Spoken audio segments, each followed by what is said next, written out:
Good afternoon, everyone. We are the Group 2, and our report would be all about the United Nations and contemporary global governance. So here are the Group 2 members: Yara Pibondo, Junalyn T. Katulay, Charlene Kyle E. Castor, and Rex V. Cañete. So our group's first presenter would be me, and my topic would be all about international organization. So, what is an international organization? An international organization or international organization, also known as an intergovernmental organization or an international institution, is a stable set of norms and laws aimed to govern the behavior of states and other parties in the international system. An international organization is also primarily made up of member states. So, international organization is a group of 3 or more nations that agree to have a stable set of laws and regulations through a formal agreement that aims to help each other to achieve its goals or help each other whenever a member of these countries who belongs to the organizations requires any kind of support. So, what do you think are the main aims and objectives of international organizations? Here, I have listed you the main aim and objectives of international organizations. So, the main aim of international organizations is to facilitate negotiations and implement agreements and treaties, dispute resolution, and offering technical assistance and monetary assistance and developing rules. These aims and objectives would help the nations who are involved in this organization to become a better country for itself, as well as for its people with the help and ideas of the other nations who is also a member of this specific organization.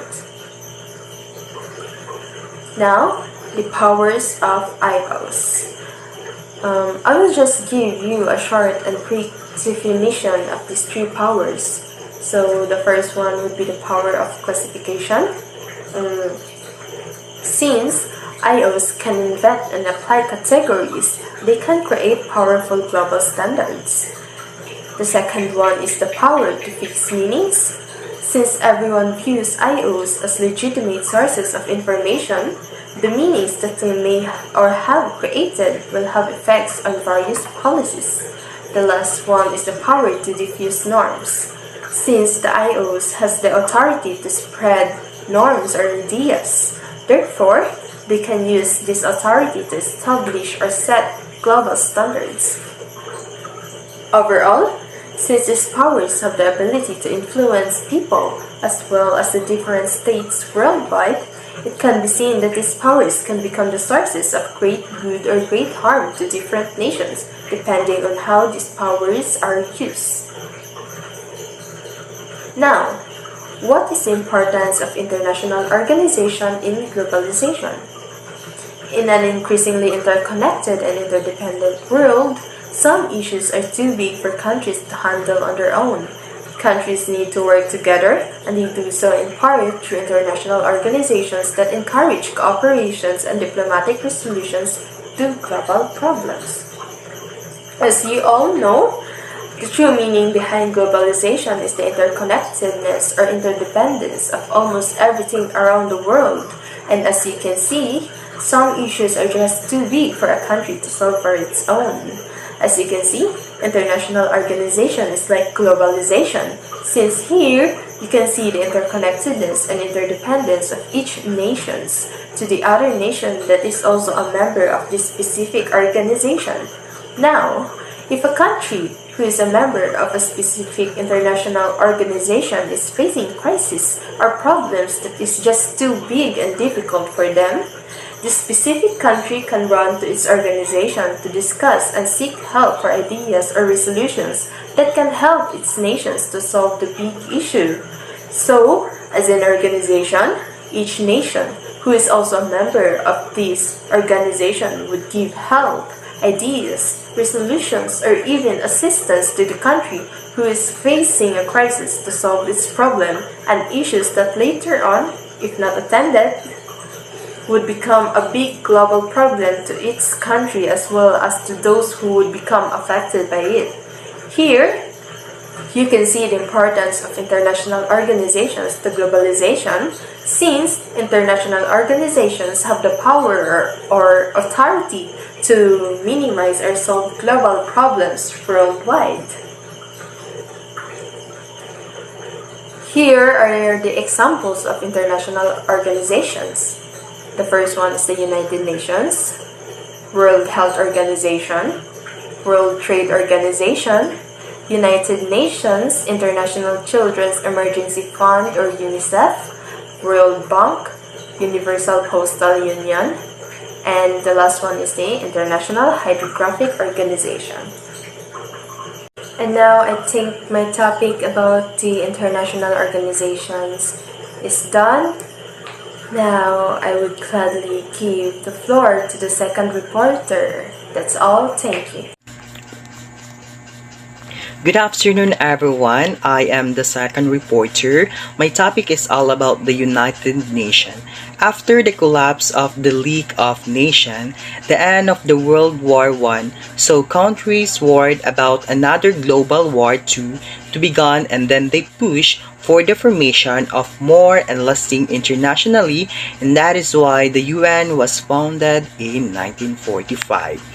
The United Nations is an intergovernmental organization. What is the aim of organization? This organization consists of 193 states or countries. Organization maintain international peace and security, develop friendly relations among nations, achieve international cooperation, and be a center for harmonizing the action of nations. There are 5 United Nations organs or body. The first one is the General Assembly, GA, Security Council, SC, Economic and Social Council, ECOSOC, International Court of Justice, ICJ, and lastly, the Secretariat. General Assembly, deliberative, policy-making, and representative organization. It consists of 193 member states or countries, only the UN organ or body, with a universal representation in each year of September. The UN membership meets in the General Assembly Hall in New York for the annual General Assembly session. This is for general debate. Many have state attention and address, so they task about the decision in important questions such as those peace and security, admission of new members, and budgetary matters require a 2/3 majority of the General Assembly. Each year elects a GA president to serve a 9-year term of office. The second organization is the Security Council. Although the GA is the most representative organization in the UN, many commentators consider Security Council is to be the most powerful. According to the UN, this body consists of 15 member states, and the GA elect 10 of these 15 to 2-year term. The other 5, sometimes referred to as a permanent P5, which is China, France, Russia, the United Kingdom, and the United States. This organ, Security Council, is responsible for the maintenance of international peace and security, as it takes the lead in determining the existence of a threat to the peace or an act of aggression. It calls upon the parties of dispute to settle by the act of peacefulness, and also they recommend method of adjustment of terms for settlement. In some cases, it can do imposing sanction or even authorizing the use of force to maintain or restore information, peace, and security. It because of this power state that seek intervene military and other state need to obtain the approval of Security Council. With the CS approval, military intervention may be deemed legal. This an immense power. The second body is the ECOSOC or Economic and Social Council, the principal body for coordination, policy review, policy dialogue, and recommendation on social and environmental issues, as well as the implementation of international agreed development goals. Therefore, these organs is responsible for cooperation between country or state with regard economic and social matter. It has 54 members elected for 3-year term. Currently, the United Nations Central Platform discusses about sustainable development. The next organ is International Court of Justice. What is the task of this organ? So this organ is to settle in accordance with international law, legal disputes, submit to it by state, and to give advisory opinions referred to it by authorized United Nations organs and specialized agencies.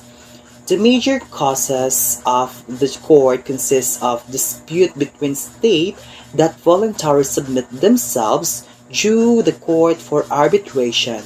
The court such can try individual, so the ICJ can try individual, so international criminal cases are heard by the ICC or International Criminal Court, which is independent of the UN. So the court can try individuals and its decisions are only binding when the states have explicitly agreed to place themselves or court authority. The SC may enforce the ruling of the ICJ, but this remains subject to P5 veto power. Veto power depends on the powerful P5 countries, so renders judgment by relative majority. It is 15 judges are elected by the UN General Assembly for 9 years term.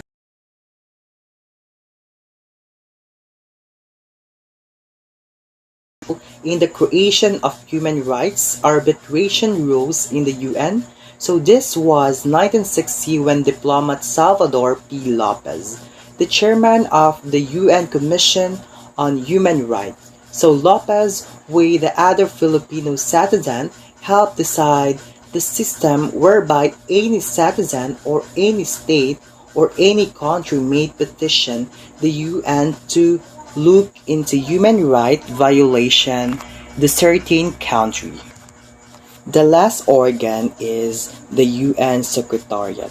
Secretary General and tens of thousands of international UN staff members who carry out the day-to-day work of the UN as mandated by the General Assembly and organization other principal organs.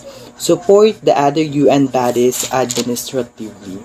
For instance, in the organization of conferences, the writing of records and study, preparation of budget is done by UN secretariats. And I will be going to discuss about challenges of the United Nations. UN faces numerous challenges. The chief among these challenges are the limit it places upon its various organs and programs, by the need to respect the sovereignty of different countries because UN is a not world government. And it functions primarily because of voluntary cooperation from the states or countries. So, if the states refuse or if a country refuses to cooperate, the influence of the United Nations organization can be severely circumscribed. For example, the UN Council on Human Rights sends special rapporteurs to countries where there is an alleged of human rights violation if a country does not invite or does not accept this mechanism of the United Nations is ineffectual. So the United Nations goal is failed to achieve its goal if a country does not cooperate.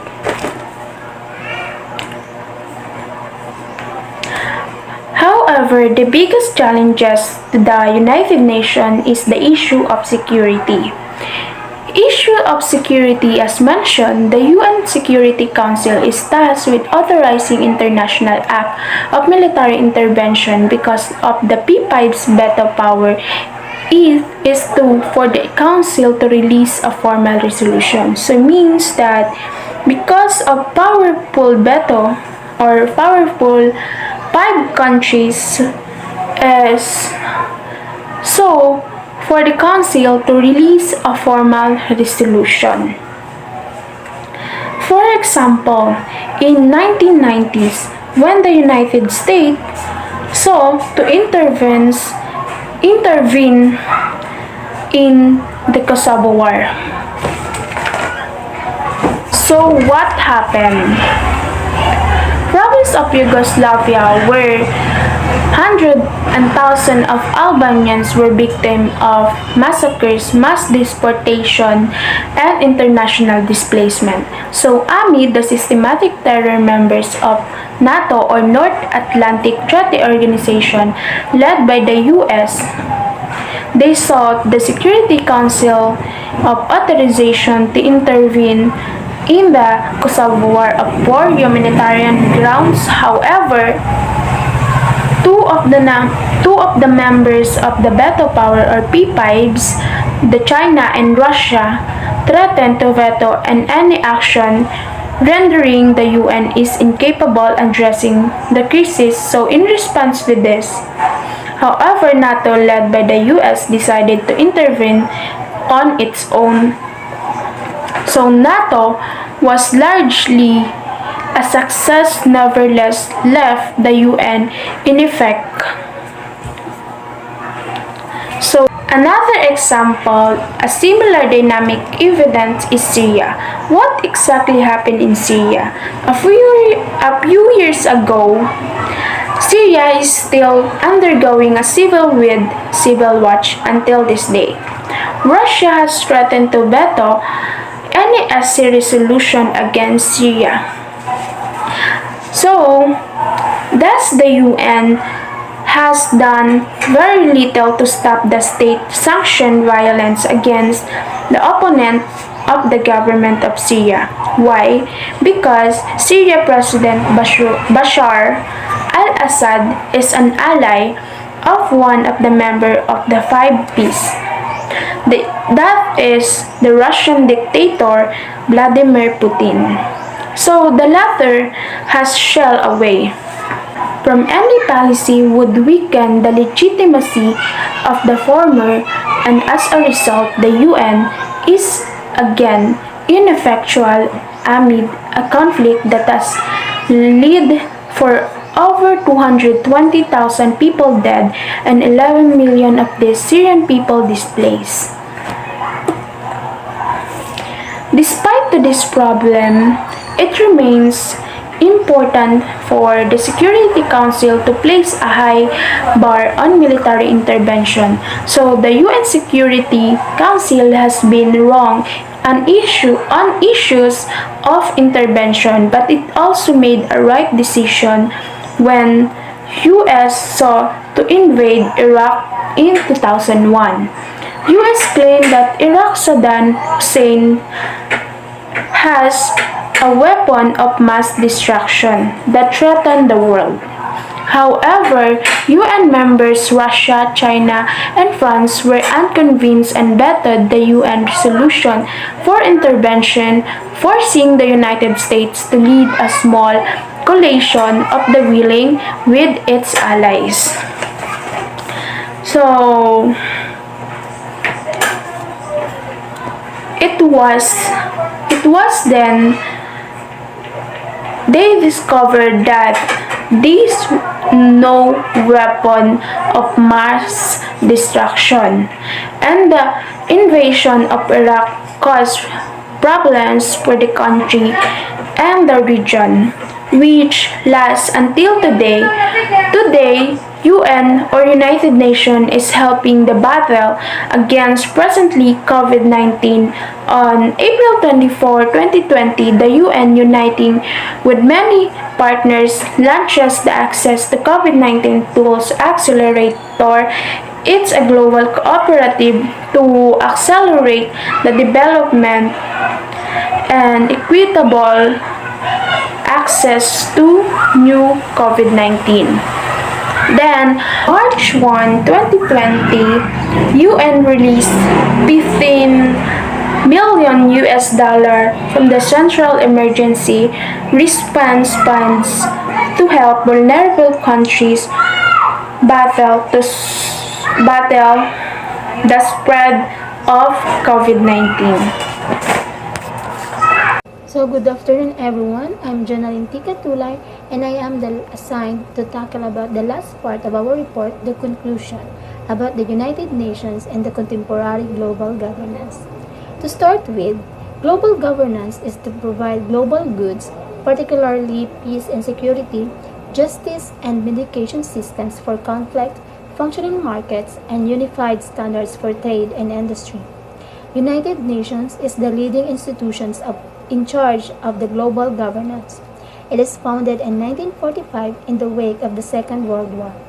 Its main mandate is to preserve global security, which it does particularly through Security Council. UN can settle international legal issues through the International Court of Justice, and it implements its key decisions through the Secretariat led by the Secretary General. And to give more information about the global governance, it is aimed at negotiating responses problems that affect more than one state or one region. Also, global governance can be considered the response to issues arising from the world's increasing interconnectivity. In short, or in other words, global governance is the way in which global affairs is managed. And also, as you can observe in our lessons or in our topic, international organizations is more highlighted because they are more visible symbol in the global governance. And the UN in particular is the closest to the world's government. What is the most important thing to remember in our topic is that international institutions like UN is that they are always in a precarious positions or walang katiyakang positions. Why? Because sometimes UN on the other hand is in the sovereign states. In the sovereign states. Sometimes UNs are organizations that have their own rationalities and agendas. And I think that's all for our topic, the United Nations in the contemporary world. God bless.